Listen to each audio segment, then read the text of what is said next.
If you're a student, say a specialty called embryogenesis, in other words, how the baby grows, then it becomes pretty clear that babies, or any living creature, they get built. They're built. So long as you know how to put those atoms and molecules together in the right way. So in a sense, in every cell in our body, if you look at the DNA, is the solution to generating an intelligent, conscious creature. So we know, in theory, we know the solution is out there, just waiting for us to discover. How long do I think it'll be before there are conscious machines?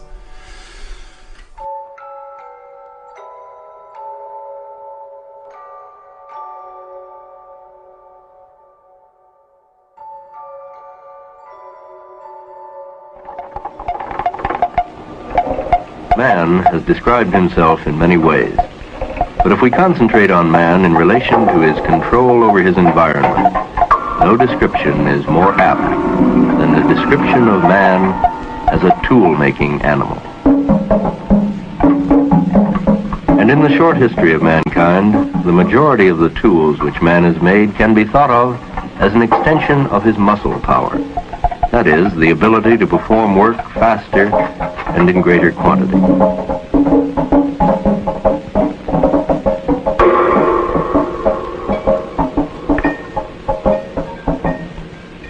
However, in the mid-1940s of the 20th century, a different kind of tool was invented. A tool for extending certain of the powers of man's mind. This tool is the electronic computer.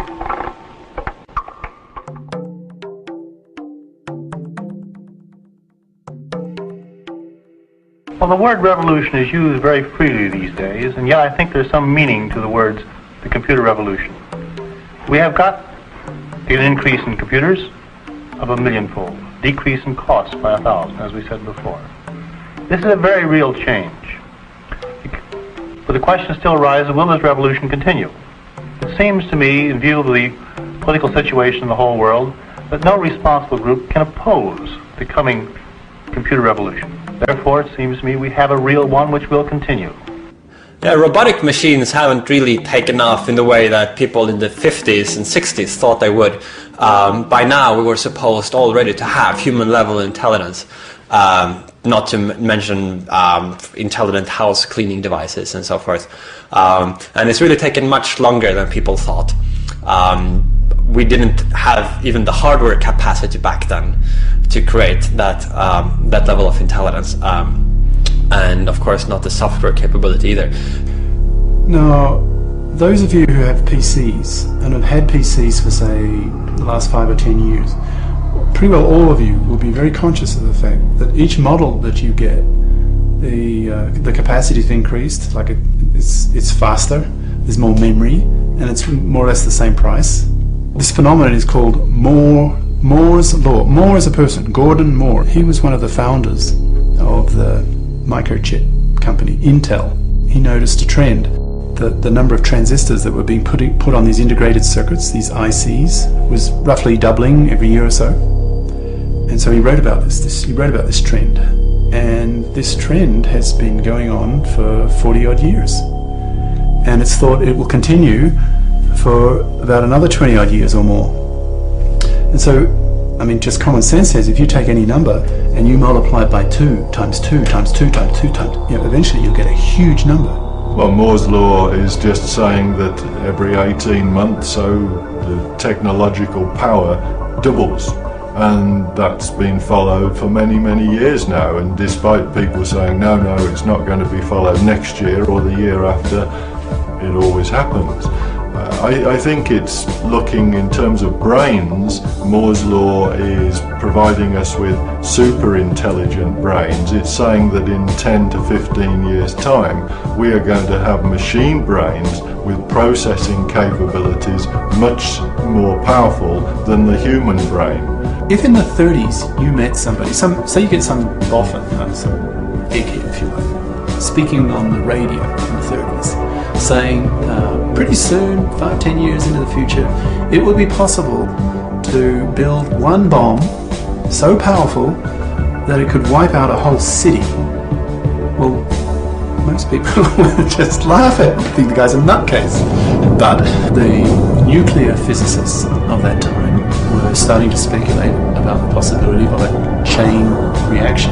And the theorists at the time were starting to get very worried, because imagining scenarios of a kind of arms race between various countries, if they were armed with these very powerful new weapons that could wipe out whole cities. So they were scared that maybe humanity could be wiped out. They got very scared. But people didn't take them seriously. Certainly the general public did not take them seriously because it just sounded so nutty. I mean, you know, a whole city by one bomb? That's crazy.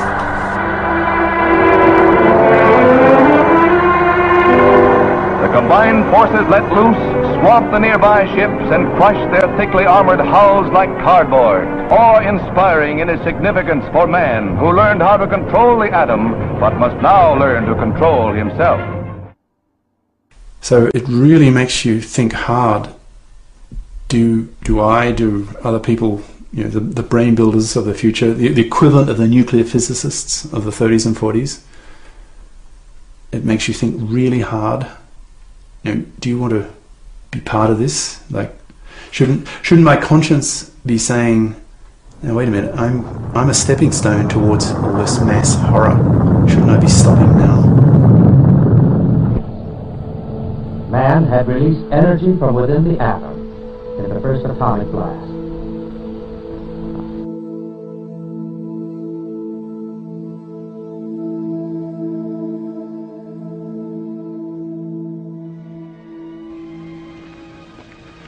There, miss. You see the heterodynes are feeding back into the stimulus reaction activators, causing non-snaps of the motor control resistor units.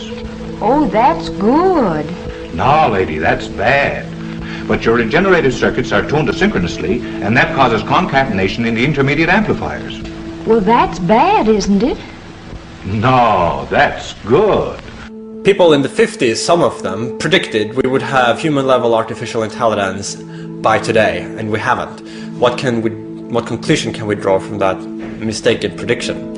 And clearly one conclusion that we cannot draw from that is that because it hasn't been possible to date, therefore it will never be done. From now on, I don't think there will be the slightest trouble with your robot. Your domestic problems are completely solved. I think rather we are learning more and more about the hardware capability that we will need to have to create human-level intelligence. We have rough estimates of that, and our fastest computers are just beginning to approach that.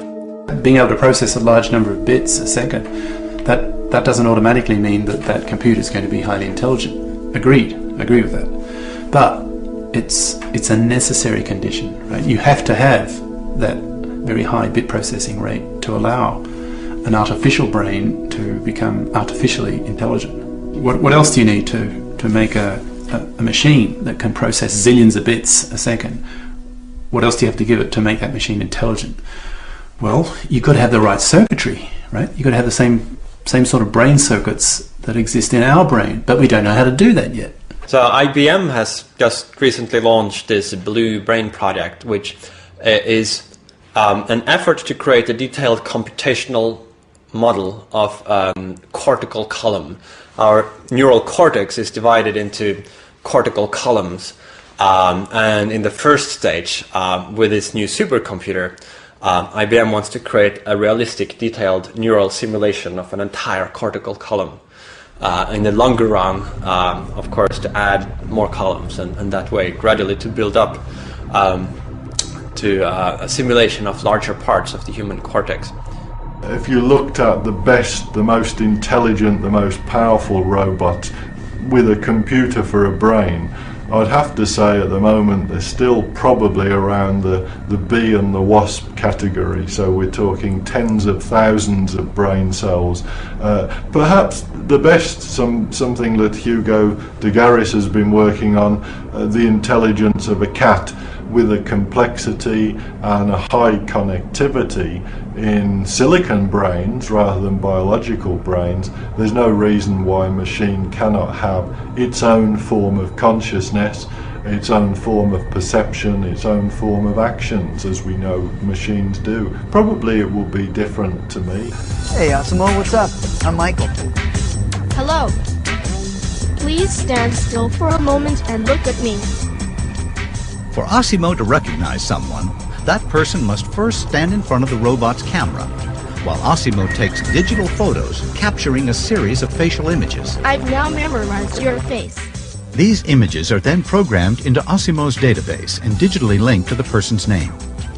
So when that person gives Osimo a good look at his or her face, Osimo reads the facial topography and bone structure and matches that image with the stored computer data. Michael, hello.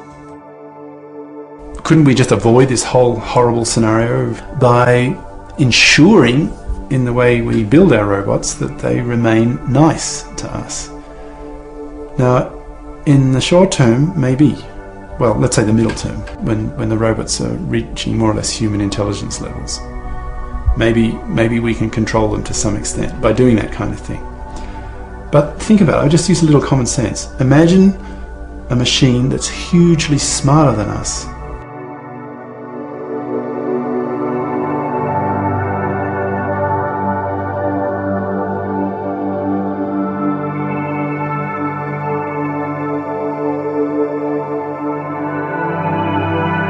If you were to say, well, we want to put some rules into a robot's brain to stop it doing certain things, well, even now in the military domain, machines with some intelligence are built and used that don't have any such rules. So the practicalities of it are we don't do those things, and in fact some of the reasons for having the intelligent machinery that we have is to break the rules that you're trying to put in to stop them. So I think also trying to say we should limit the amount of intelligence in a machine so that it doesn't get to that of a human, that is very false and absolutely crazy. We're not really looking at intelligent machines that have an intelligence that is the same as a human. Machines already outperform humans in mathematical abilities, in memory abilities. Machines are networked. These are all big advantages for machine intelligence, which is different to that of human intelligence. So in some ways machine intelligence already has far surpassed human intelligence. We can't, if we limited it, we'd be going back about 20 years as far as computers are concerned. When you think about the robot in Metropolis and others, these huge big figures who are very threatening, I think these robots are metaphors for the fear of technology in general, the overwhelming powers of machinery, the stamping, hammering machinery in car factories, for instance. So the robots really become a metaphor for our fear of technology in general, because once technology goes, it goes and goes and goes. It's mindless technology, and I think that those robots reflect that fear of technology in general.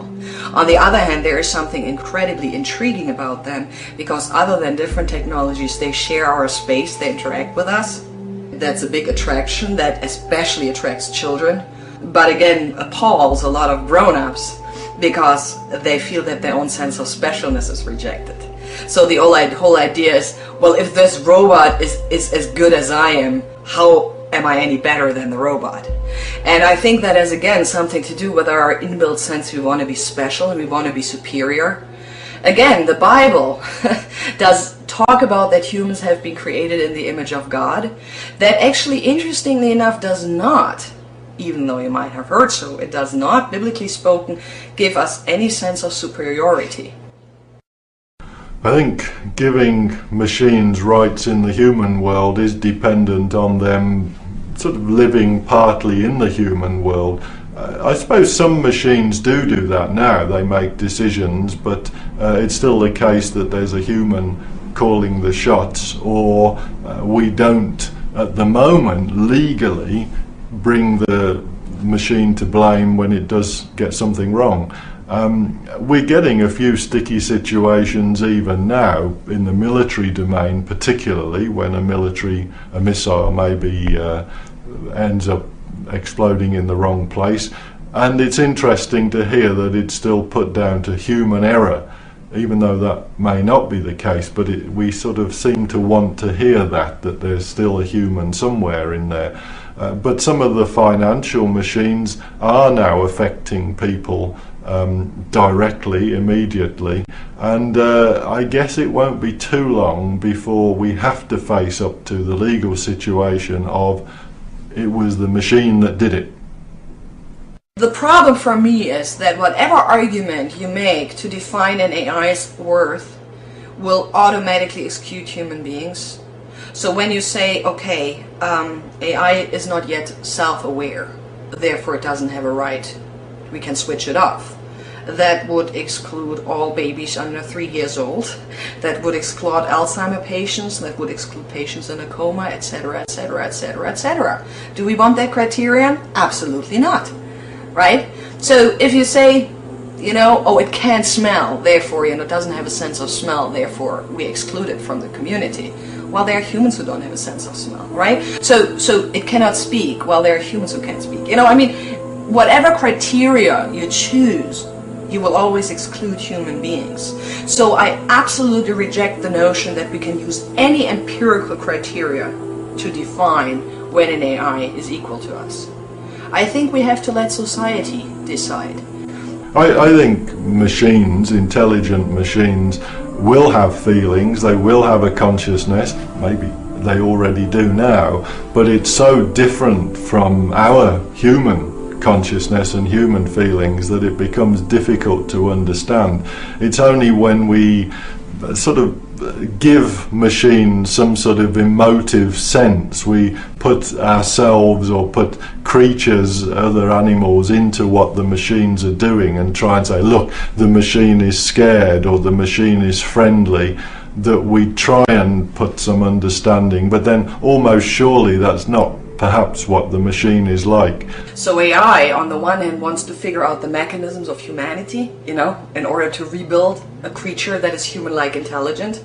But it also wants to lay down the groundwork for when we build those critters, how do we treat them? The projects at MIT, Cog and Kismet, where I have been involved in, what made me so fascinated about them, especially Kismet, was that these critters were totally social. And that's the true way to AI, to build machines that are social, that are emotional, and therefore can become part of the fabric of human interactions. And in this case, I don't know to what extent you can still talk about a qualitative difference between them and us. If you try to bring together as seemingly different fields as AI, as a technological field, and theology, I think the only way to do that is by starting with the first question, what does it mean to be human? And what does it mean to be a person? Being a human, the question we can answer with biology, and we can answer with science. Being a person is something entirely different. Being a person means I give that creature an ethical value. I treat you in a way that you are valuable. And I think both of these questions are key to both AI and theology. So I think their feelings, their comprehension about the world, their consciousness, their understanding is and will be distinctly different from that as humans. And we won't really be able to understand why a super intelligent machine is making the decisions that it is doing. Just a simple fact that humans think about things three-dimensionally. That's fine, that's what we've evolved to do. A super intelligent machine can think in 10 or 20 dimensions. How can you reason, how can you bargain, how can you try and understand how that machine is thinking when it's thinking in dimensions that you can't conceive of?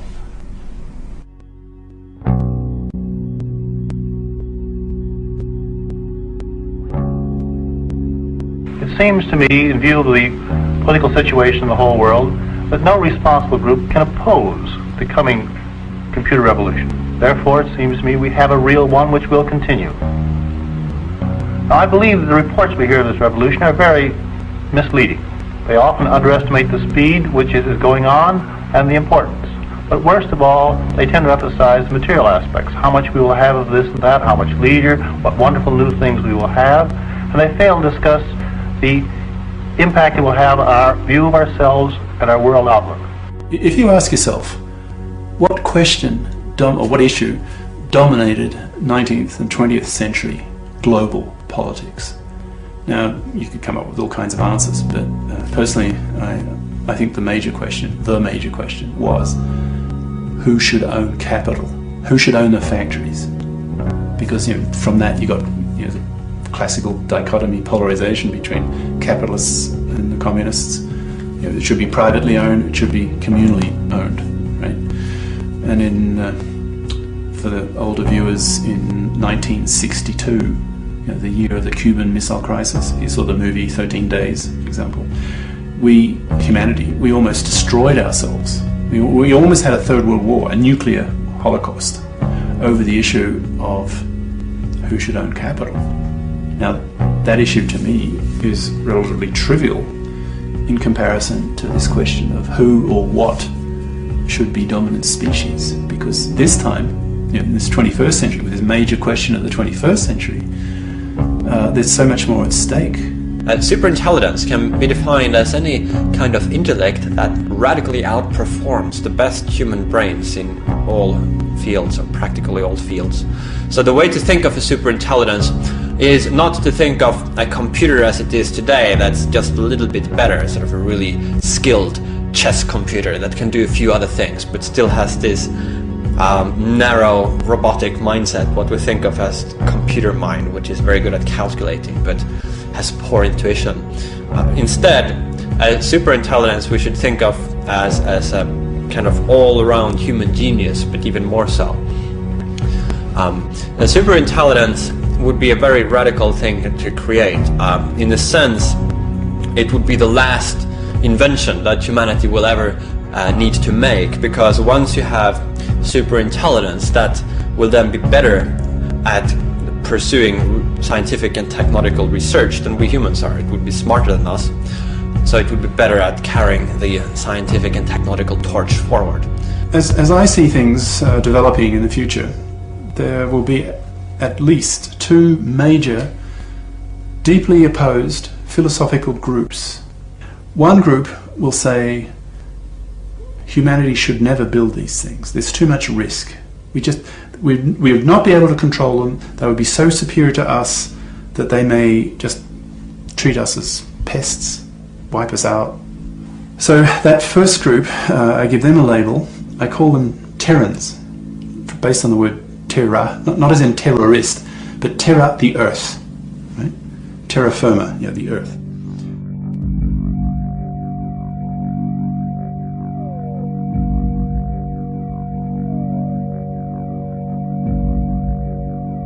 Now, the other group, who by definition are in favour of building these artilects, I call them cosmists. That's based on the word cosmos, because that's their perspective.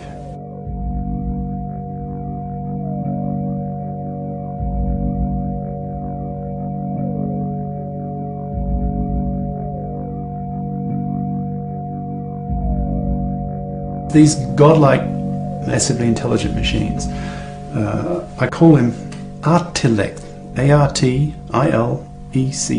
artilect.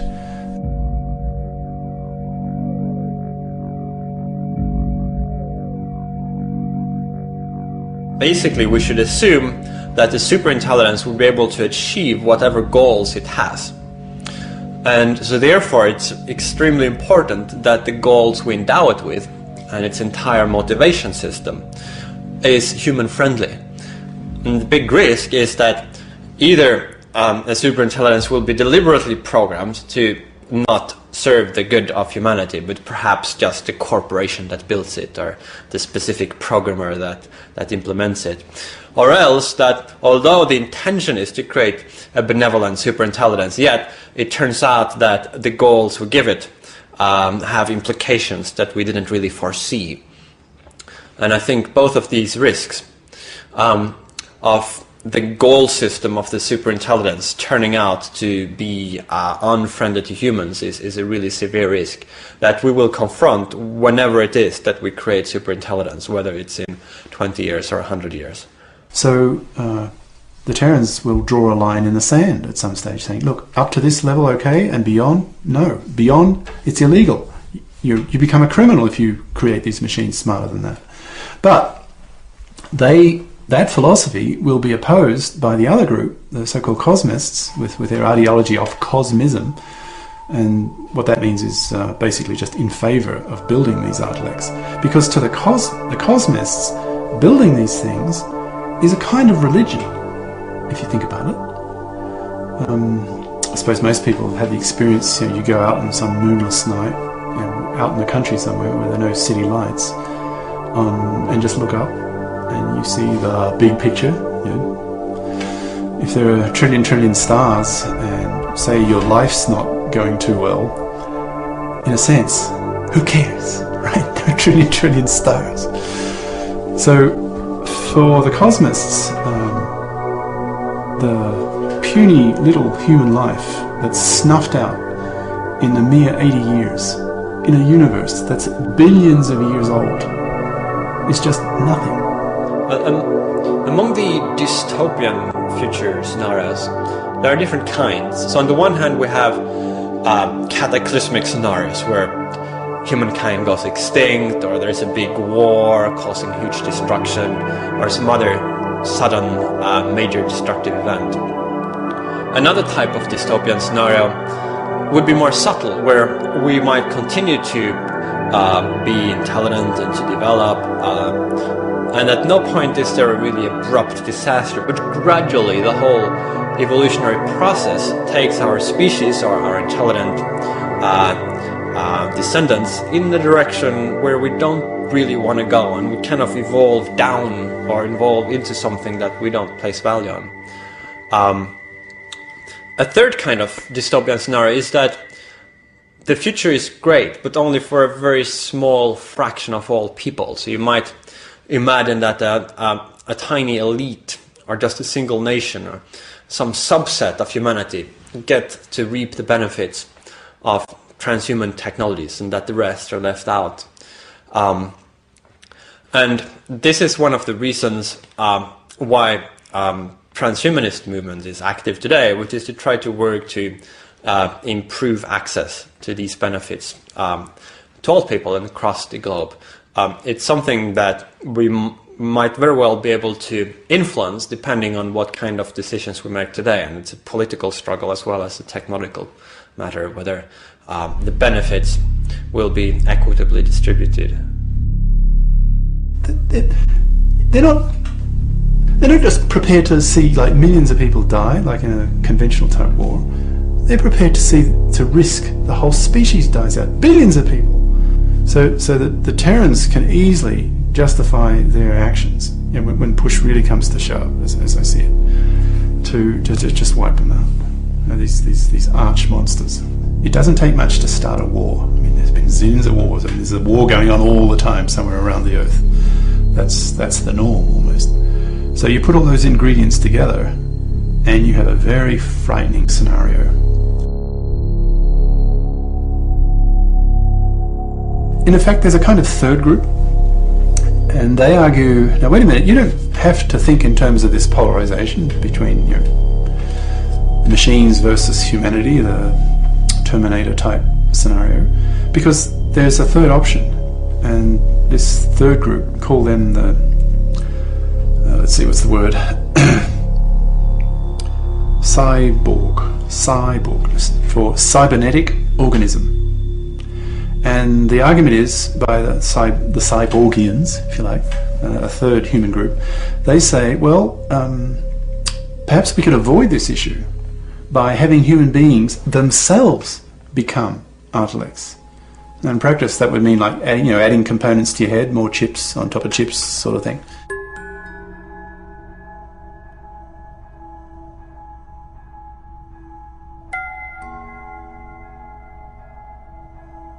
Many people are attempting to use computers to replace man. I am much more interested myself in using man and machines as a working combination. Thus, the man-machine combination will find a dividing line passing gradually from man over to machine, the machine taking more and more of the burden as we learn how to use the machines, as the machines become more powerful? I think for me, the exciting cyborgs are the one where there's some form of integral enhancement.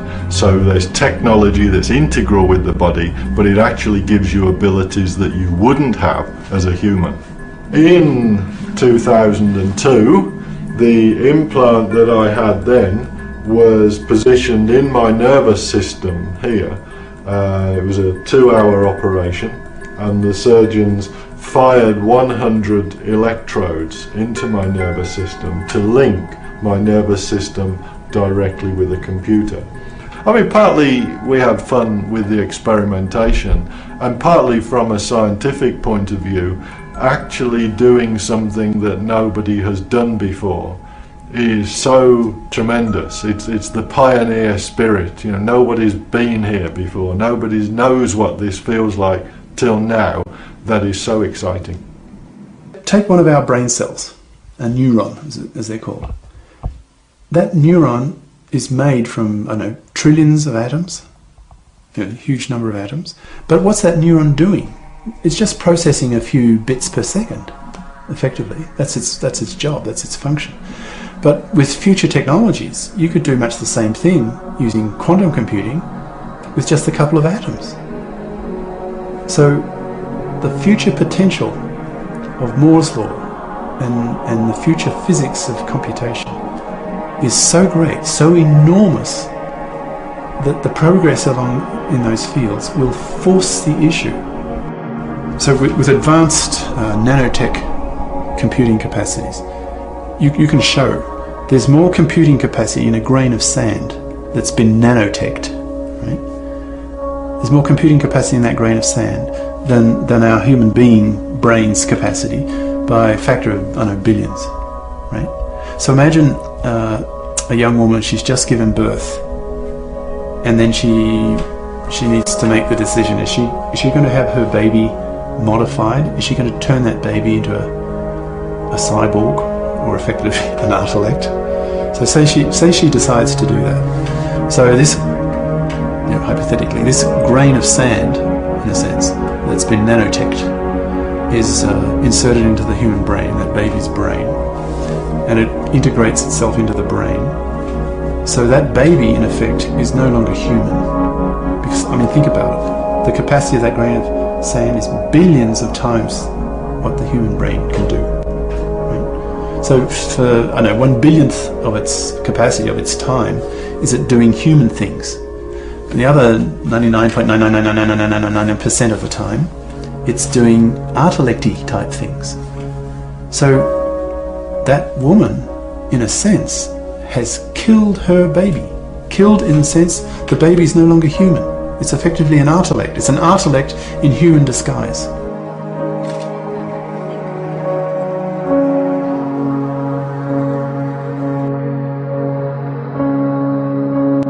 But when we start modifying our brains with technology, then it does change us from the word go. Even just feeding in one electrode with maybe an extra sense, an ultrasonic sense, which we know is quite possible, then it starts to give you abilities, and you believe you can do things outside the normal realms of humanity. So your values, your morals start to change immediately. You become a cyborg. As that amount increases, so it's not just one electrode you have connected into your brain, it's 100 or 1,000. So eventually your brain, you and your brain becomes part human, part machine in a true sense. Then your morals, your ethics, I think, would be completely different. What I'm really interested in is to try to understand the bigger picture for humanity, our place in the world, and what might lie in store for our species in the future. Particularly the way we might use technologies to enhance ourselves, or to go beyond what we currently think of as our human nature, whether it might be by radically extending the human lifespan through solving the problem of aging, or increasing our intellectual capacities, improving our memory, or taking control of our own emotional states. I think that we are right now in a transitional phase where before the end of this century we will either have gone extinct, or we will have most likely taken the step to become what you might call transhumans or post-humans, or just very enhanced humans that have reached their full potential. And I think this transition is the most crucial phase of our species' history. It's really, really important we get it right. I think that transhumanism is quite a big group. The transhumanists are looking at all different ways of humans evolving, becoming post-human. The cyborg route is one of those. It's a fairly solid area within the transhumanist movement. I tend to be getting on with my own research largely and developing new implants, trying things out myself, and do get involved with the philosophical aspects, which I guess is what more the transhumanists are about. But I think it's a good movement in that it does open up and start allowing everybody to discuss what the possibilities are with transhumanism, because it's going to happen, and it's better that we discuss them now rather than suddenly be hit with some of the realities in a few years' time. What we're doing now, we're connected up to the intelligent home, and if I double click like that, we set the alarm off, and if I double click like that, it switches the alarm off. If I single click, then we move down the menu. I'll move down. So now I'm on the lamp, which hopefully you can see in the background. So if I double click on the lamp, then signals from my nervous system should switch the lamp on. Let me try that again for viewers at home. And again to switch it off. Isn't that magic? I think in the short term we've got possibilities of helping an awful lot of people who have problems. They're paralysed, they have multiple sclerosis, motor neuron disease, maybe they're blind. But technology, by linking their nervous system, their brain, to a computer, can help. If in the paralysed person's case, maybe not necessarily to bring back movement, but to allow them to control technology around them. In the long term, well, it's very exciting. Not just helping individuals that have problems, but more enhancing all of us, upgrading humans, giving ourselves mental abilities that we don't have. Extra memory, extra math are just the obvious ones. Better means of communication directly by thinking to other people, and extra sensory input. I would love to be able to sense the world in infrared or ultraviolet. At the moment, as a human, I can't, but as a cyborg, I will be able to. There will be cyborgs. I see that as inevitable. But I don't think it's going to solve the problem. In fact, I think it'll just make it worse. Because, I mean, imagine you're a Terran, and your next door neighbour starts going cyborgian, right? Starts adding components, and then suddenly the person next door is capable of learning a human language in just by, in seconds. So you would then get a real split in human capacities, because these cyborgs are no longer human in effect. They'd be sort of superhuman. So then the level of distrust between the Terrans and the cyborg people, the cyborgians, would be pretty well as bad as there would be between the Terrans and the Artalates. So if the human beings become sufficiently cyborgian, then after a while there's not much difference from the point of view of the Terrans between a fully blown artificial Artalect and a cyborg.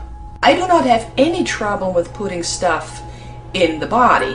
However, I have to ask myself, why do people want to get something in their body?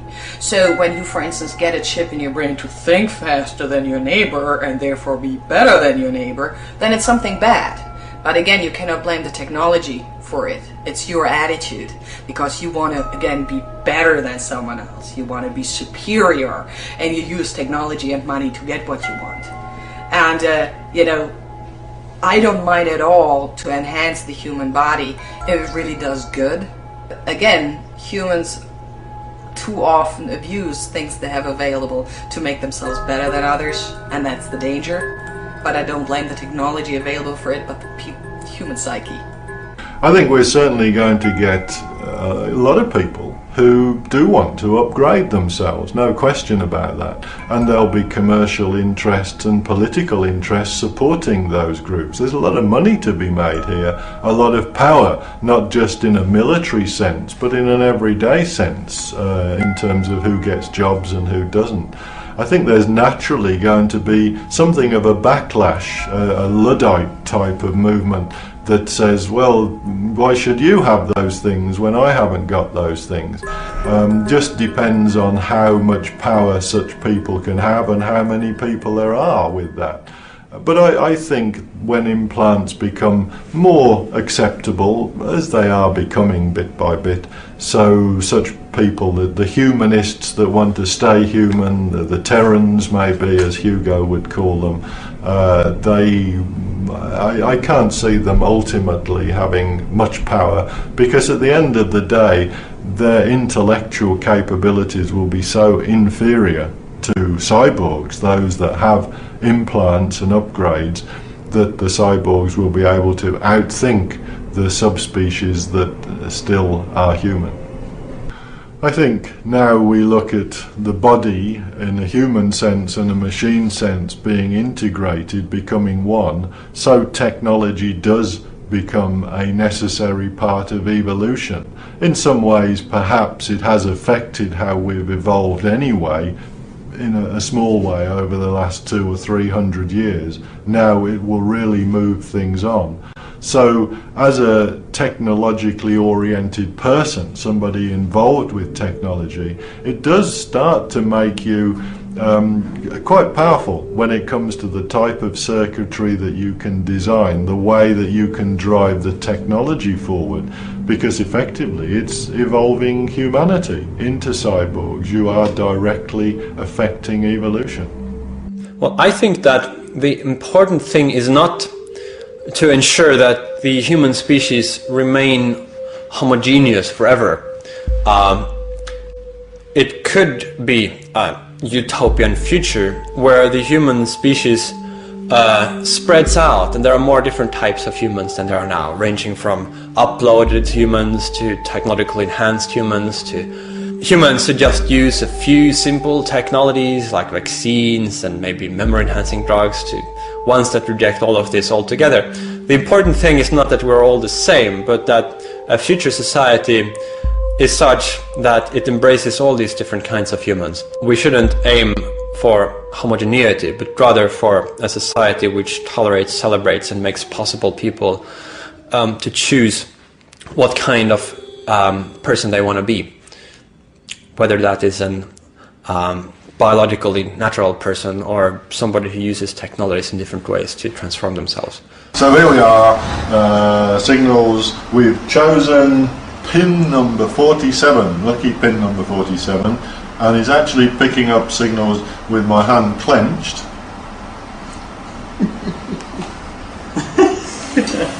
There we go, hand clenched, thank you very much, hand. And on this one, when I release, so we have the articulated hand, otherwise known as the snave hand, operating as a result of signals from my own nervous system. But let's assume that there are humans that are against intelligent machines being given more decisions, of which there are some, and that there are certainly some humans that are against having implants, that are against becoming a cyborg and having extra abilities. It's difficult to see much of a positive future existence for them, that clearly the world is going to be dominated either by intelligent machines or cyborgs, or a combination. That's where the future's going. So the future for an ordinary everyday human, I guess there'll be some sort of subspecies, just like we have cows now, so we'll have humans in the future. There'll be other creatures, other species, cyborgs, intelligent machines that are the dominant life forms on Earth. And as a cyborg, if a human came to see me and it starts making silly noises, a bit like a cow does now, if a cow comes to me and says moo, moo, moo, I'm not going to say, yeah, that's a great idea, I'm going to do what you tell me. So it will be with a human. They'll come in and start making these silly noises that we call speech and human language and so on. And these trivial noises, I'm not going to do those silly things. Why should I? This creature's absolutely stupid in comparison to me. Well, a cyborg would be a biological human that has integrated certain elements of technology into itself. And the exact definition is a little bit fuzzy. So if you have a hip implant, are you a cyborg or not? Or do you have to have some radical chip implant that interacts with your psyche in complicated ways? But that's the basic idea. Now, I am skeptical of the claim that we will become cyborgs in a very interesting sense. I think that most of the benefits of being a cyborg could be obtained by having the same technology outside the body. So instead of having a chip implanted in your brain, you could have a chip outside your brain, and then you could access it just like you do today with your computer, which saves a lot of cost, and you don't have to have surgery, and you can upgrade it more easily and so forth. The exception would be people with various disabilities. If you're deaf, you might benefit from having a chip that enables you to hear. But for healthy people, I don't really see the benefit, except in the longer run when the technologies become very good and you could do this easily. But by that time, I think it will be an even greater benefit to shed your biology altogether and to perhaps upload yourself. So this intermediary stage where we will be having partly biological components in our brains and part chip implants, I'm just not sure that there will be such an interval. I think it might be too costly and difficult and risky first, and then it will just be easier to go all the way and become an upload.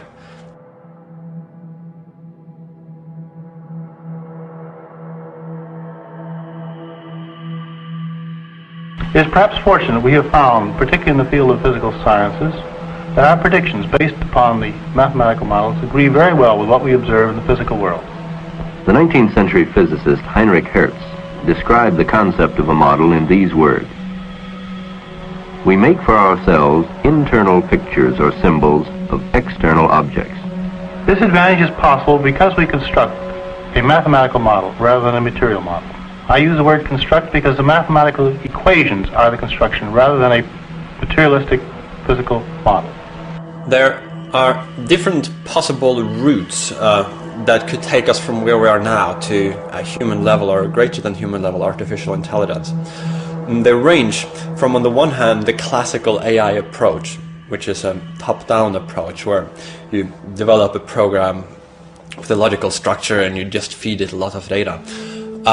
And then as you move down to the other end, you reach more bottom-up approaches, which might be inspired by our increasing knowledge of how the human brain works. And at the very end of that spectrum, you have the uploading scenario. And with nanotechnology, it will probably be possible to scan the brain in about 20 years. You know, the resolution of the scanning will be so fine, both in time and in space, that it'll be possible just to scan the brain. So we'll know where every neuron is, where every connection between the neurons is, what the strength of those connections are, and, you know, all that kind of thing. So all that information that's essential for building a brain, if you like, for knowing how a particular brain functions, how it's connected up and everything, that information could be put into a hypercomputer of the future, and so you could have a sort of carbon copy of the human brain, and presumably that copy would not die, right? You put it in a medium that's not mortal, and so in a sense you've made a copy of the original person that's now immortal. So in the Matrix, people live in virtual reality, which is the world that they experience, the environment is simulated in a computer.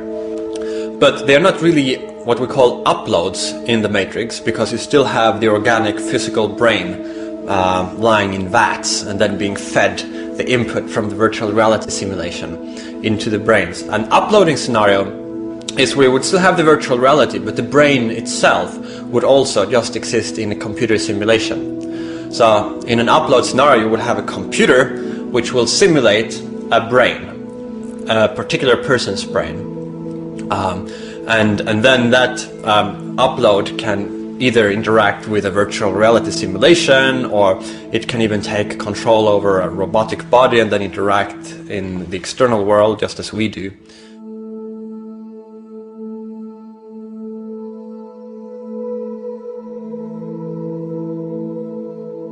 Well, there is one huge difference between downloading your brain into a computer and the Christian idea of resurrection, because that happens in a body. I cannot see how that would go on without a body. I can't see that. I am my body in interaction, and my body gives me the pleasure of life, and that's the fascinating thing. So the Christian idea is that this body, however we can imagine it, because after all we all know if we are a bird, that body rots. But we are promised if there is a life after death, it's embodied, and that I can live with. I cannot live with my brain downloaded into a computer. That I couldn't live with. Having a copy of yourself with similar intelligence levels and motives and so on, that's relatively familiar, right? Because sort of similar to us. What I'm talking about is the potential that 21st century technologies will allow, where an intellect, in theory, could be like trillions of times above our capacities. That's what the physics says is possible.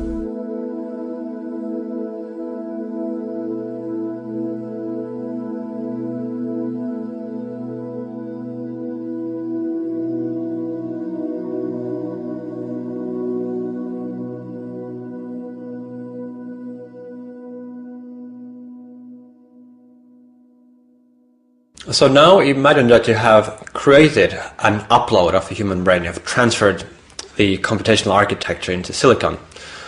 So now, if everything goes well, you will have, being in this computer implementation, the same experiences that you had before. It will feel potentially the same. You will have the same memories, and you don't necessarily notice any difference. But now you're running on a computer rather than on biological gray matter inside a cranium. And this makes some difference. For one, you can speed up the computer by just moving the upload to a faster computer. So if the computer you're running on is 1,000 times faster than the human brain, then your thinking speed will also increase by a factor of 1,000. Subjectively, what this means is that the external world will appear as if it were slowed down by a factor of 1,000. So one thing you can do that would be completely straightforward is just to increase the speed of your thinking.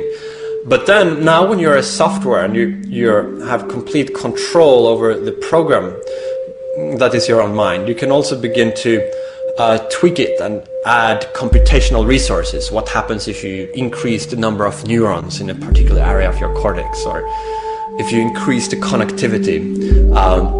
So it would be much easier to enhance your mind once you exist in an upload than to do the same if you have to deal with a biological brain inside a cranium. It's just much harder to manipulate it. So once you have an upload, it's easy to think that you would rapidly get what we might call weak superintelligence, which is a human-level intelligence, but that's vastly faster than any biological human intelligence. And it's possible that within a relatively short time frame, you would also get stronger superintelligence if you could develop ways of qualitatively enhancing the intelligence that you would have in the upload.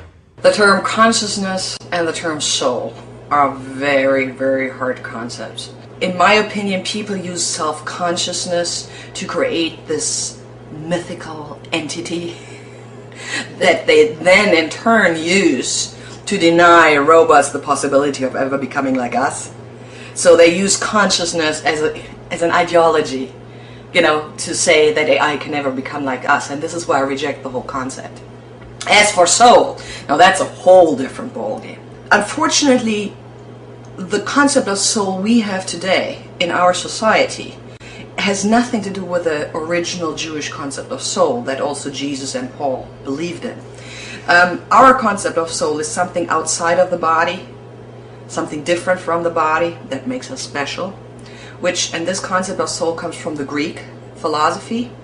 The Jewish concept of soul is very different. In Judaism, soul is not something you have, but soul is something that emerges out of the interrelationships between the chosen people and God. So soul is an emergent phenomenon that blesses the community. It's not something that makes me special, okay? And when you look at the New Testament, even though it was written in Greek, they really used that Hebrew concept of soul. And it was only later, because they had to find a Greek term for it. The Greek term was psyche. And in people who had no clue of Judaism, psyche was filled with that Greek meaning. That's really that we had this misunderstanding, this real translation error that turned the concept of soul into something that is dualistic, that splits between soul and body. And so when you take this real concept of soul, the Jewish concept of soul, the term for that is nephesh. If you take that term, then of course robots can become part of nephesh. Because when we are willing to integrate them in our community, they can become part of nephesh. And so will robots ever have a soul? No, because we don't have one either. Will robots ever participate in soul? If we treat them right, absolutely. I think a matrix scenario is a distinct possibility. I think to say no, it can never happen because it's science fiction is absolutely crazy. The possibility of a machine-dominated lifestyle is a distinct one. And as far as humans go, if you imagine you're a human, you're having whatever type of life you want fed down into your brain. I mean, it's just what's going on out there is what your brain perceives. There is no absolute reality. The reality to you is what your brain makes of it. Then if a machine is passing down signals that keep you completely happy, then why not be part of the Matrix? I really do think Neo in the Matrix trying to destroy things, he's a bit of a party pooper. Life for humans in a Matrix could be really cool. There's always this myth that science is objective, and of course it isn't at all, because it's done by human. No human endeavor is objective. And I do believe that a lot of what happens in AI, a lot of what happens is actually the projection of people's own fears and hopes. I could imagine that people, you know, who want to live forever in a nice machine, that they have some trouble with their bodies. I think the big problem is that science has in many ways become our religion, and we give science the power to define who we are, even though science does not have the power. I mean, science has not the power to define us as persons. Science has only the power to define us as human beings. If you assume, and you have to do that in AI, that we are nothing but machines, and you build a machine on that assumption, and the machine acts like a human, you have not proven your assumptions, right? You have only proven that with the help of those assumptions, you can build a pretty damn cool machine. Okay? And that's nothing wrong with that. But to say that means that humans are nothing but machines is an error. It's a logical error. And I think people only fall into that trap because they believe science so much. They think science is objective. They think science is more powerful. And, you know, if AI would be possible for me, I would just think to myself, and I would say that aloud, and I do say that aloud, aren't we humans great that we can build something like that? Isn't that just phenomenal? What does it say about the human race?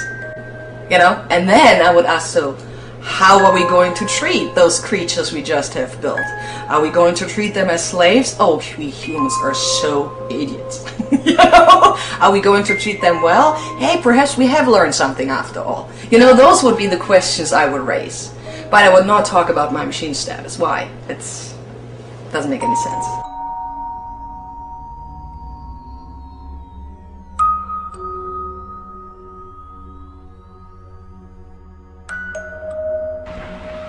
We are now beginning to use the machines in entirely new ways on entirely different problems.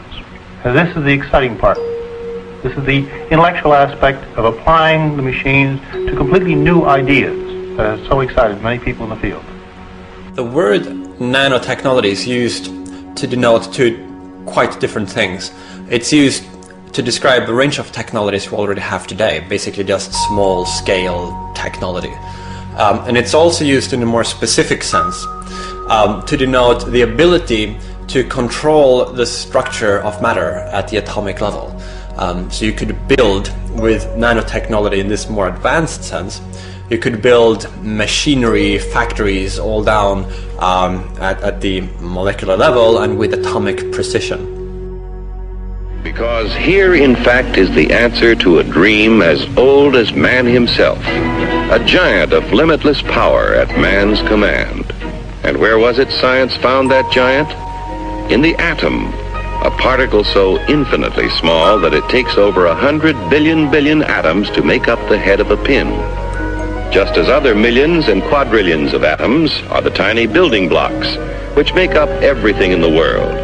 If you had a description of some physically and chemically stable structure and a set of instructions for how to build that, you could feed that into a nano factory or a nano assembler, which could then put together atom by atom or molecule by molecule this structure that you want to build.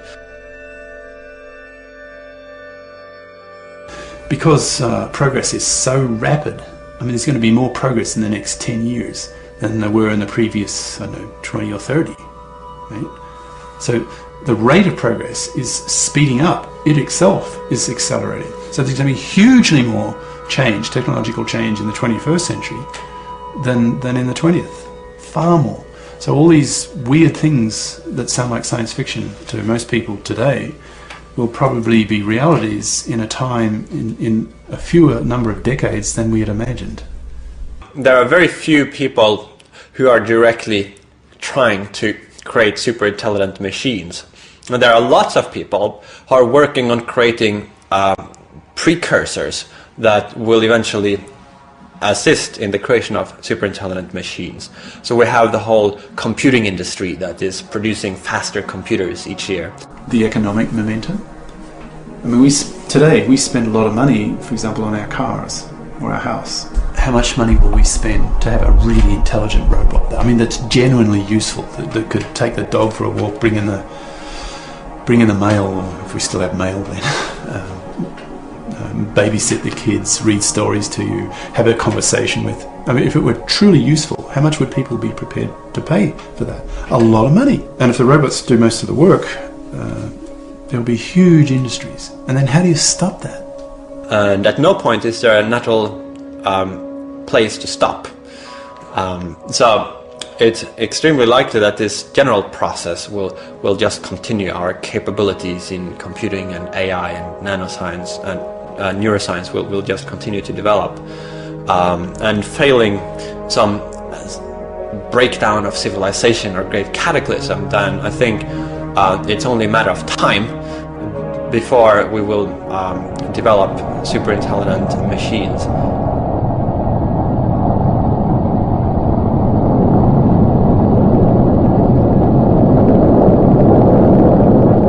With power of this dimension at our fingertips, let's think for a moment about the possibilities of the future.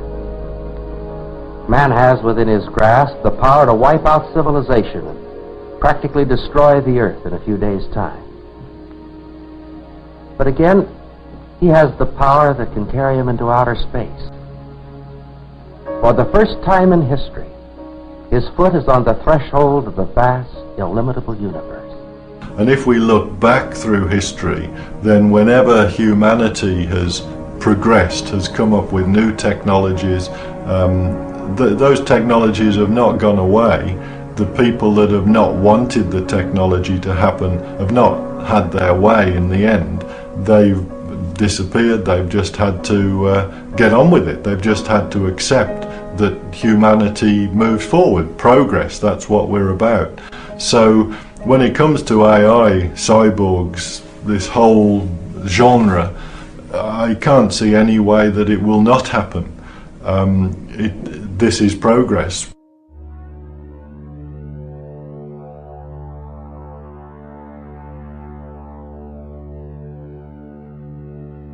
Record keeping and accounting, control, design, and simulation is achieved through the manipulation of numbers according to instructions and rules given to the computer by the programmer.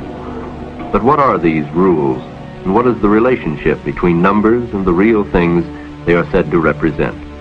These are some of the questions that we put to the scientist, whom we've already seen, Dr. Richard Hamming, research mathematician at the Bell Telephone Laboratory. It seems to me that the computers, because they enable us to ask new questions, also enable us to get entirely new answers. They do not answer all the old questions, but because the questions are new, the answers are also new and very exciting. Some of you may be thinking, if humanity builds these artefacts, isn't that just going to diminish humanity yet again? I mean, we've seen this happen so many times. You know, Copernicus said the Earth is not the center of the universe. We're just one of several planets going around the sun. And then along comes Darwin and says we're not special, we're just another kind of animal and we evolved like all the rest of them. And then Freud comes along and says we're not conscious, rational creatures, we're unconscious and have all these passions and drives which are primitive and animal-like and so on. So if humanity starts building artefacts, isn't that just going to diminish human importance even more? It's looking increasingly likely that the values of the constants in the laws of physics are so fantastically, improbably, finely tuned to allow the existence of matter and life that the suspicion, the growing suspicion is amongst a whole community of the scientists working on these problems, is that the universe is rigged. It's been engineered. It's been designed that way. I mean, of all the zillions and zillions of possible universes you could have, why is it that our universe is so fantastically finely tuned to allow us to exist? See, at the Big Bang, all there was hydrogen and helium pretty well. That's all there was. So all the other elements that we're made up of, oxygen, carbon, nitrogen, phosphorus, all that stuff, where do those atoms that we are come from? Well, short answer is they got cooked up in stars. The stars made them. You could argue that we as human beings, we're part of the universe. And now because of our intelligence that's evolved over billions of years, we are now on the point of making a major transition away from biology to this new step.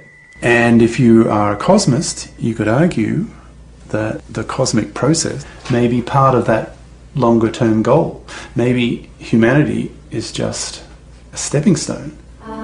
Human beings already, theorists have done the math, they've got the modelling of how to build baby universes. There's theories on this, how to do it. So if that's possible in theory, with human brains doing the thinking, what could an artefakt do? Could it actually build universes? Could it actually manipulate whatever exists to create new universes? Is that possible? Now, if it can do that, then by definition, it's a god, right? It's a creator. Nuclear power is the basic power of the universe. As we step into this awesome realm, we seem to be standing before the presence of the Creator himself. It's enormously important that we appreciate this. And that first of all, we have reverence and respect for the power of the Creator. I think if we build AI really like us, they will at some point ask the question, where am I coming from? And evolution and technology is not going to give them that answer, because the question where I'm coming from is the question for meaning. This is why most Christians I know have no trouble with evolution whatsoever. For them, the story of the Bible and the story of evolution tell completely answer to different questions. The one is the how question, how did everything come about through evolution, and that's absolutely powerful. But then the question, why? And that's a question that can only be answered with a story, with a narrative you can believe in. And if we build AI that is like us, of course they will start answering the same questions. They want to have meaning in their life. And so I have no question that they will create a religion for themselves. If that will be a religion with a God, with a divine entity, like Jewish and Christian thought, if that will be a religion without a divine entity, like Buddhism, I don't know. But I'm sure when they are human-like intelligent, they will create religion. There will be religious, there's no doubt in my mind, because it's key to be human, to ask for meaning. It's very difficult to think about these possibilities and still maintain intellectual rigor and careful analysis, people have an enormous tendency to suddenly lose track of all the normal checks and balances that we apply to our thinking on more mundane issues. And the whole subject matter risks becoming a matter of a wild science fiction speculation, or it might even become a religious thing for a lot of people. And basically people's brains just switch off, and reason, logic no longer are used to deal with this, but it becomes a kind of an emotional matter, or a matter which moves into the domain of ideology and fiction and what's fascinating rather than what's plausible. Now, it's very understandable why this happens, but I think it's extremely important that we apply our best critical thinking to these prospects and insist that science fiction and religion are not the only ways in which we should be approaching these topics, because so much is at stake, and there's a great need for a sober, disinterested analysis of what's actually most plausible from a scientific point of view. But the impulse is there. So I see the cosmists tapping into that impulse, because I feel it myself. I mean, I'm not traditionally religious, but I feel a need, if you see what I mean. So my something gut level is pushing it, and my head, my scientific knowledge is rejecting it, but the impulse is still there.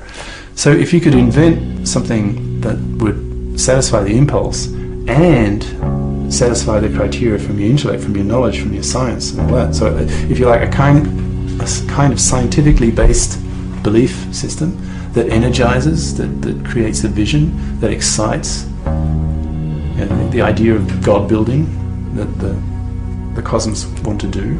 So, I mean, all those cosmos arguments, you can't stop it, humanity's destined to be curious and strive and climb the mountains and all that kind of thing, all those arguments that are valid, but I see the major one being the religious one. A lot of AI people are quoted as playing God. What I think is very interesting about that, there are two things that are interesting about that. One thing is those people are never in the embodiment camp. Those people are the ones who try to build intelligent machines that are disembodied and not social. You know, when you try to build bodies, you become very modest. You know, the best of engineers have worked on that one robot, and this was at this point the smartest and best robot in the world. But compared to even the smallest insect, it was pathetic. You know, so if you actually try to build bodies, you become modest. So that's the one answer to the playing God. But the other answer to the playing God, I think, for me, is more intriguing. We all are gods. We are all created in the image of God. We are all gods. That is the biggest promise God has made us, that we all have value. And so when we are creative, we repeat God's act of creation. So playing God in this, not this arrogant, hubristic meaning, but in this second meaning, is something very good. Because whenever I'm creative, I praise God's creativity in me, because I'm created in God's image. But when I create a human, the highest, most complex thing we know of, then I praise God the most. Homo sapiens sapiens, our species, when it first emerged around 100,000 years ago, more or less. So genetically, they were as smart as us now. And yet, it took them thousands and thousands of years to perfect the technology of chipping flint, making sort of stone knives and stuff. That technology took ages to produce. And then bit by bit, things have accelerated. And then we discovered metals, and we could manipulate metals. And we went through the Bronze Age, and then the Iron Age, and Steel Age, and the Nuclear Age. So, in a sense, it's a long process, but speeding up the whole time. So, is there a kind of limit to what we can do? And that it occurs so fast that, in a sense, we hit a brick wall kind of thing. And I suppose the answer is yes, because, in a way, the intellect is that ultimate tool. Because once we build it, we are no longer the builders. And among the things that it could devote its brains to is to improve itself. to improve its own software, to develop its own hardware. And for that reason, a lot of people think that once you get to a certain level of superintelligence, that's somewhere above current human level intelligence, you might get a rapid growth of intelligence, an intelligence explosion, where you will have cycle after cycle of self-improving AI that within a very brief period of time achieves radically super intelligent levels. And that would be radical new technological capabilities that didn't exist before, and that could transform the world virtually overnight.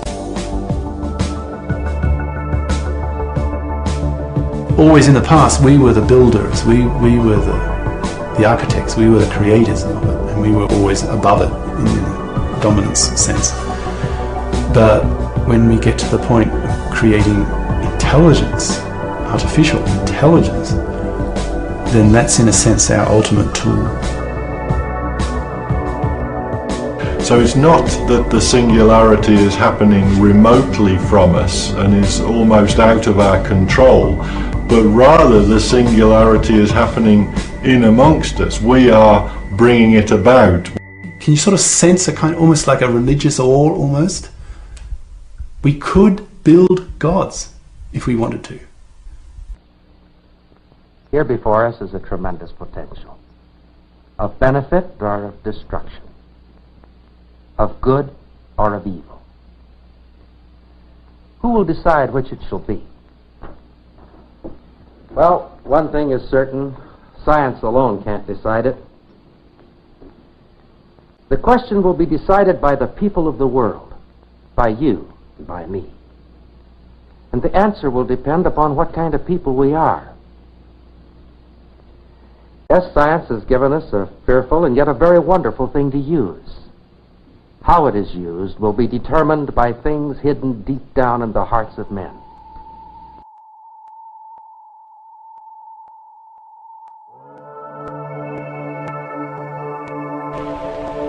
A man in a lifetime. The lifetime of all mankind is but a brief moment in the long history of this earth of ours, and only yesterday in the history of mankind has man made any significant advance in his control over his earthly environment. Computers, machines for logic, may change this more than any other of man's inventions. These machines, which have been with us less than a millionth of a second in terms of the temporal span of man's history, have already given promise of deep and far-reaching change in our way of life and way of thinking. But finally, the future is the great unknown, and the uses to which we put ourselves in relation to the marvelous machines of our own invention is perhaps the central moral and intellectual challenge of our own brief moment in time.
practicalities of it are we don't do those things, and in fact some of the reasons for having the intelligent machinery that we have is to break the rules that you're trying to put in to stop them. So I think also trying to say we should limit the amount of intelligence in a machine so that it doesn't get to that of a human, that is very false and absolutely crazy. We're not really looking at intelligent machines that have an intelligence that is the same as a human. Machines already outperform humans in mathematical abilities, in memory abilities. Machines are networked. These are all big advantages for machine intelligence, which is different to that of human intelligence. So in some ways machine intelligence already has far surpassed human intelligence. We can't, if we limited it, we'd be going back about 20 years as far as computers are concerned. When you think about the robot in Metropolis and others, these huge big figures who are very threatening, I think these robots are metaphors for the fear of technology in general, the overwhelming powers of machinery, the stamping, hammering machinery in car factories, for instance. So the robots really become a metaphor for our fear of technology in general, because once technology goes, it goes and goes and goes. It's mindless technology, and I think that those robots reflect that fear of technology in general. On the other hand, there is something incredibly intriguing about them, because other than different technologies, they share our space, they interact with us. That's a big attraction that especially attracts children, but again appalls a lot of grown-ups, because they feel that their own sense of specialness is rejected. So the whole idea is, well, if this robot is as good as I am, how am I any better than the robot? And I think that has again something to do with our inbuilt sense we want to be special and we want to be superior. Again, the Bible does talk about that humans have been created in the image of God. That actually, interestingly enough, does not, even though you might have heard so, it does not, biblically spoken, give us any sense of superiority.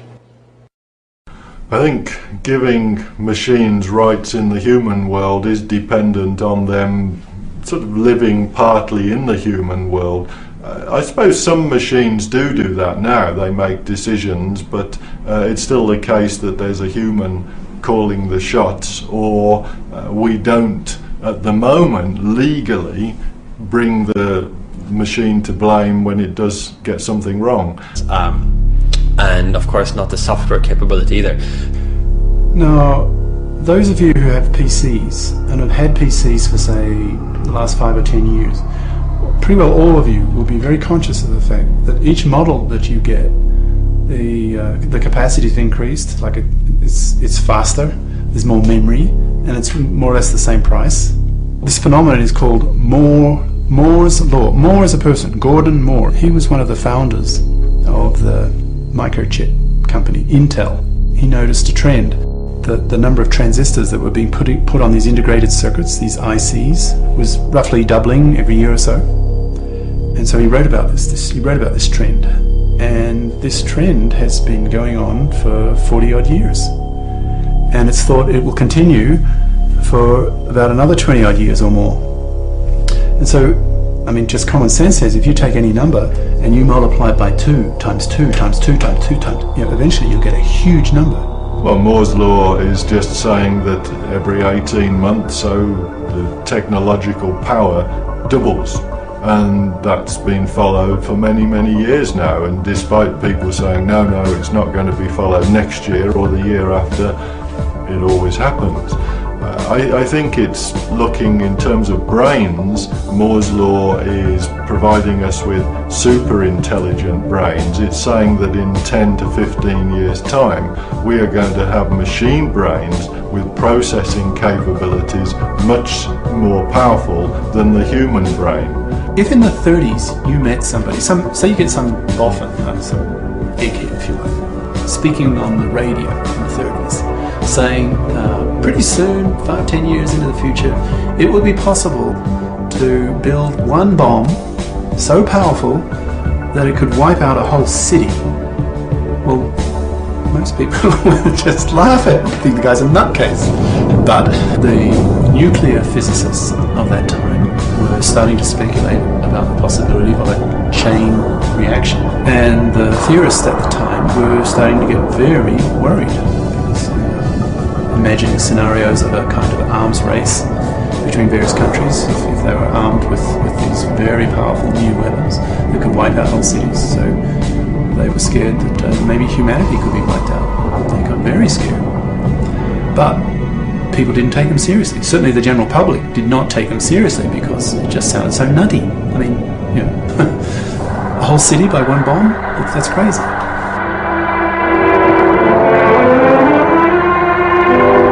The combined forces let loose, swamped the nearby ships, and crushed their thickly armored hulls like cardboard. Awe-inspiring in its significance for man, who learned how to control the atom, but must now learn to control himself.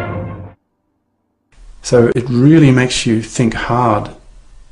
Do other people, you know, the brain builders of the future, the equivalent of the nuclear physicists of the 30s and 40s, it makes you think really hard.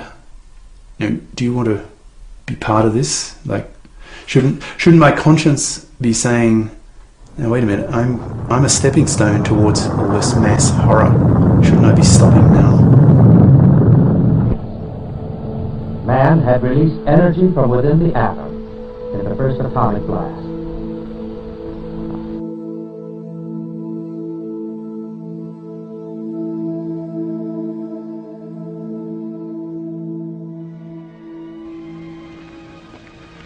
There, miss. You see, the heterodynes are feeding back into the stimulus reaction activators, causing non-synapse of the motor control resistor units. Oh, that's good. No, lady, that's bad. But your regenerative circuits are tuned asynchronously, and that causes concatenation in the intermediate amplifiers. Well, that's bad, isn't it? No, that's good.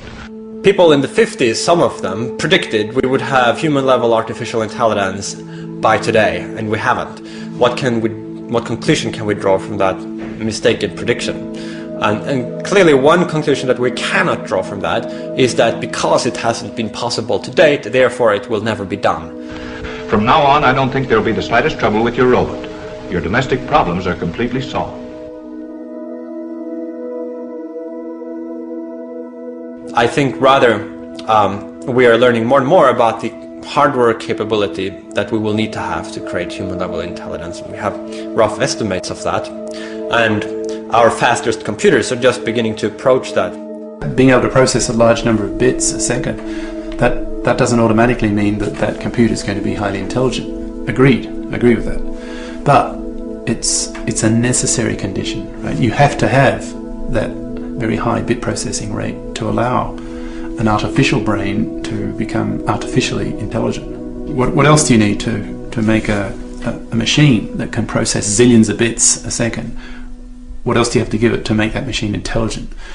Well, you've got to have the right circuitry, right? You've got to have the same sort of brain circuits that exist in our brain, but we don't know how to do that yet.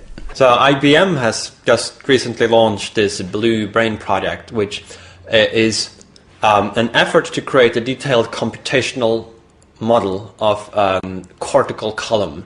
Our neural cortex is divided into cortical columns, and in the first stage, with this new supercomputer, IBM wants to create a realistic, detailed neural simulation of an entire cortical column. In the longer run, of course, to add more columns, and that way gradually to build up to a simulation of larger parts of the human cortex. If you looked at the best, the most intelligent, the most powerful robot with a computer for a brain, I'd have to say at the moment they're still probably around the bee and the wasp category, so we're talking tens of thousands of brain cells. Perhaps the best, something that Hugo de Garis has been working on, the intelligence of a cat with a complexity and a high connectivity in silicon brains rather than biological brains. There's no reason why a machine cannot have its own form of consciousness. its own form of perception, its own form of actions, as we know machines do. Probably it will be different to me. Hey, Asimo, what's up? I'm Michael. Hello. Please stand still for a moment and look at me. For Asimo to recognize someone, that person must first stand in front of the robot's camera, while Asimo takes digital photos capturing a series of facial images. I've now memorized your face. These images are then programmed into Asimo's database and digitally linked to the person's name. So when that person gives Asimo a good look at his or her face, Asimo reads the facial topography and bone structure and matches that image with the stored computer data. Michael, hello. Couldn't we just avoid this whole horrible scenario by ensuring, in the way we build our robots, that they remain nice to us? Now, in the short term, maybe. Well, let's say the middle term, when the robots are reaching more or less human intelligence levels. Maybe we can control them to some extent by doing that kind of thing. But think about it, I just use a little common sense. Imagine a machine that's hugely smarter than us.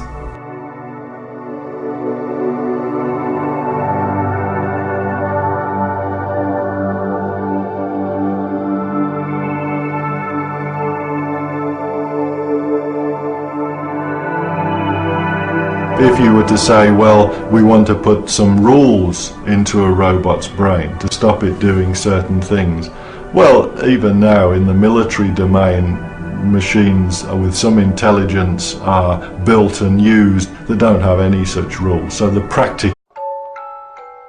If you're a student, say, a specialty called embryogenesis, in other words, how the baby grows, then it becomes pretty clear that babies, or any living creature, they get built. They're built. So long as you know how to put those atoms and molecules together in the right way. So in a sense, in every cell in our body, if you look at the DNA, is the solution to generating an intelligent, conscious creature. So we know, in theory, we know the solution is out there, just waiting for us to discover. How long do I think it'll be before there are conscious machines?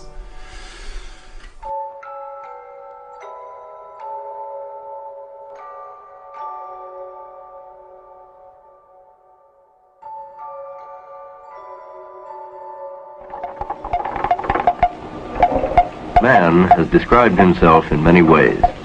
But if we concentrate on man in relation to his control over his environment, no description is more apt than the description of man as a tool-making animal. And in the short history of mankind, the majority of the tools which man has made can be thought of as an extension of his muscle power. That is, the ability to perform work faster and in greater quantity.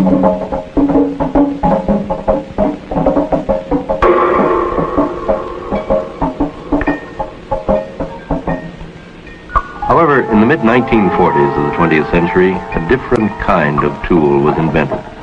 A tool for extending certain of the powers of man's mind. This tool is the electronic computer.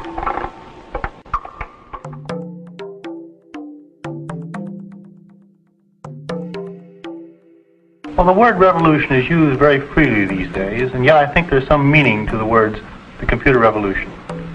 We have got an increase in computers of 1,000,000-fold, decrease in costs by 1,000, as we said before.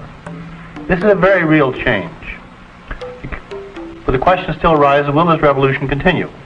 It seems to me, in view of the political situation in the whole world, that no responsible group can oppose the coming computer revolution. Therefore, it seems to me we have a real one which will continue.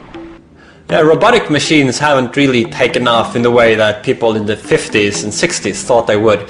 By now, we were supposed already to have human-level intelligence, not to mention intelligent house cleaning devices and so forth. And it's really taken much longer than people thought. We didn't have even the hardware capacity back then to create that level of intelligence.